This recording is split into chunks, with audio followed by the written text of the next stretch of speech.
There's one thing men are doing right now that is anything but boring. Quite interesting. Man weaves. There's a growing trend for men to sport hair weaves. If they are lacking in the follicle department, I don't see how they do that. I think they glue them on or something. How do you put a weave on bald heads? I don't know. I'm gonna tell you but what they do. they're They doing sit it. down. You have to have a little bit of hair. A little bit, see? What are they You putting know on him? that? Dude, that's Rico. Hi, I'm Rico Chappelle, and we are here downtown Atlanta in the historic 4th Ward District at Q Shamone's Salon of Atlanta. And today we're going to show you how to do the male wing. Hey, looking for a skill set to take you to the next level financially?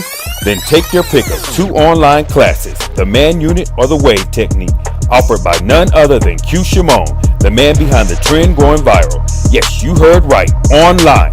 So what are you waiting for? Head on over to QShamone.com and pick your class.